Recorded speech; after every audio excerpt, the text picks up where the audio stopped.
राधे राधे। शर्मा जी की कहानी चैनल पर आप सबका हार्दिक हार्दिक स्वागत, अभिनंदन। श्री शिव पुराण में कोटि रुद्र संहिता के अंतर्गत श्री सूत जी ने महर्षियों को 12 ज्योतिर्लिंगों का महत्व बताते हुए कहा कि हे महर्षियों, संपूर्ण तीर्थ लिंग में है, सब कुछ लिंग में ही प्रतिष्ठित है। उन शिवलिंगों की कोई गणना नहीं है। जो कोई भी दृश्य देखा जाता है तथा जिसका वर्णन एवं स्मरण किया जाता है, वह सब भगवान शिव का ही रूप है। कोई भी वस्तु शिव के स्वरूप से भिन्न नहीं है। भगवान शंभु ने सब लोगों पर अनुग्रह करने के लिए ही देवता, असुर और मनुष्यों सहित तीनों लोकों को लिंग रूप से व्याप्त कर रखा है। जहाँ जहाँ जब जब भक्तों ने भक्ति पूर्वक भगवान शंभु का स्मरण किया, तहाँ तहाँ तब तब अवतार ले कार्य करके वे स्थित हो गए। लोगों का उपकार करने के लिए उन्होंने स्वयं अपने स्वरूप भूत लिंग की कल्पना की। उस लिंग की पूजा करके शिव भक्त पुरुष अवश्य सिद्धि प्राप्त कर लेता है। भूमंडल में जो लिंग हैं उनकी गणना नहीं हो सकती। फिर भी इस भूतल पर जो जो मुख्य ज्योतिर्लिंग हैं उनका आज मैं वर्णन करता हूँ। उनका नाम सुनने मात्र से ही पाप दूर हो जाते हैं।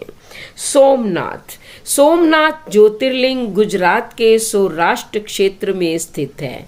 मान्यता है, जब चंद्रमा को दक्ष प्रजापति ने श्राप दिया था, तब चंद्रमा ने इसी स्थान पर तप कर श्राप से मुक्ति पाई थी। विदेशी आक्रमणों के कारण इसका मंदिर का स्वरूप लगातार बदलता रहा। मल्लिका अर्जुन ज्योतिर्लिंग। यह ज्योतिर्लिंग आंध्र प्रदेश में कृष्णा नदी के तट पर श्री शैल नाम के पर्वत पर स्थित है। इस मंदिर का महत्व भगवान शिव के कैलाश पर्वत के समान कहा गया है। मान्यता है कि इस ज्योतिर्लिंग के दर्शन करने से पापों से मुक्ति मिलती है। महाकालेश्वर ज्योतिर्लिंग।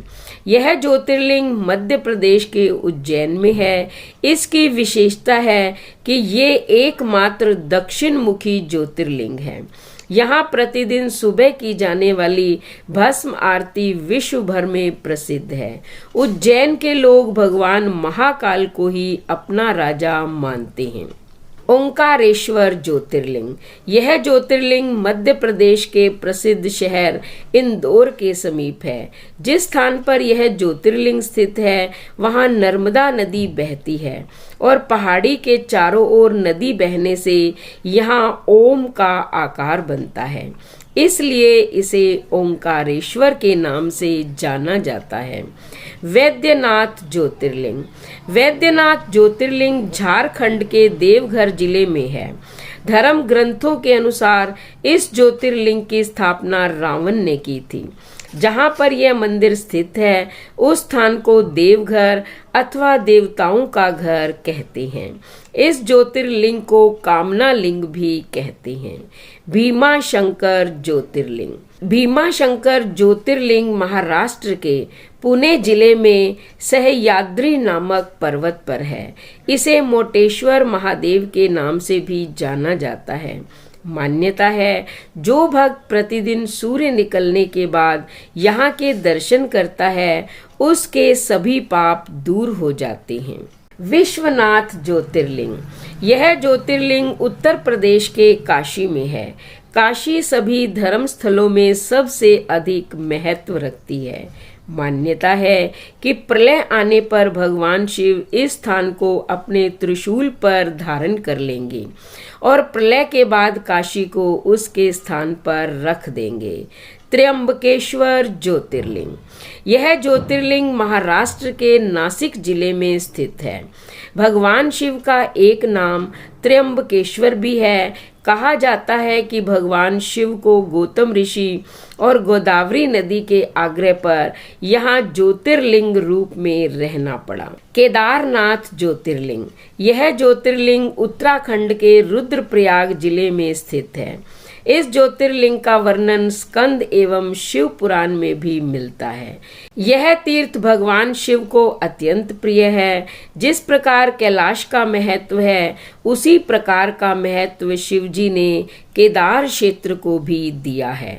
नागेश्वर ज्योतिर्लिंग, यह ज्योतिर्लिंग गुजरात के द्वारिका में स्थित भगवान शिव का एक नाम नागेश्वर भी है। इस ज्योतिर्लिंग की महिमा में कहा गया है कि जो व्यक्ति पूर्ण श्रद्धा और विश्वास के साथ यहाँ दर्शन के लिए आता है, उसकी सभी मनोकामनाएं पूर्ण हो जाती हैं। रामेश्वरम ज्योतिर्लिंग, यह ज्योतिर्लिंग तमिलनाडु के रामनाथपुरम में स्थित है। 12 ज्योतिर्लिंगों के साथ यह स्थान हिंदुओं के 4 धामों में से भी एक है। मान्यता है कि इसकी स्थापना स्वयं भगवान श्री राम ने की थी, इसलिए इसे रामेश्वरम ज्योतिर्लिंग कहते हैं। कृष्णेश्वर ज्योतिर्लिंग, कृष्णेश्वर ज्योतिर्लिंग महाराष्ट्र के दौलताबाद में है।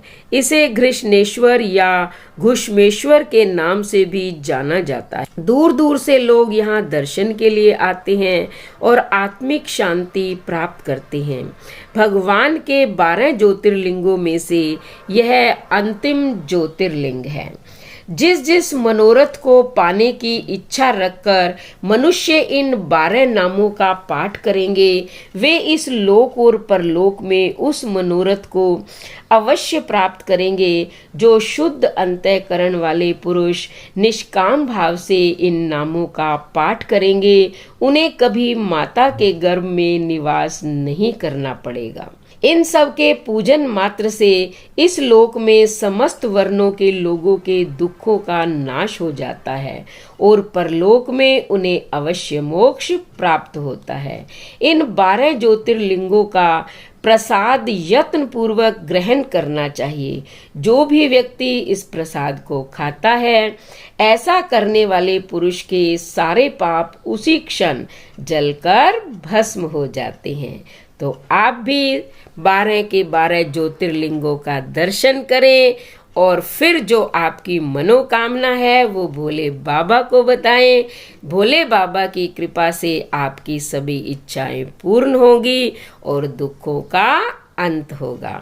उसके बाद चैनल को सब्सक्राइब करें, लाइक और शेयर करें, कमेंट करें और बेल आइकन के बटन को दबाएं ताकि ऐसी ही धार्मिक वीडियो का नोटिफिकेशन सबसे पहले आपको मिले।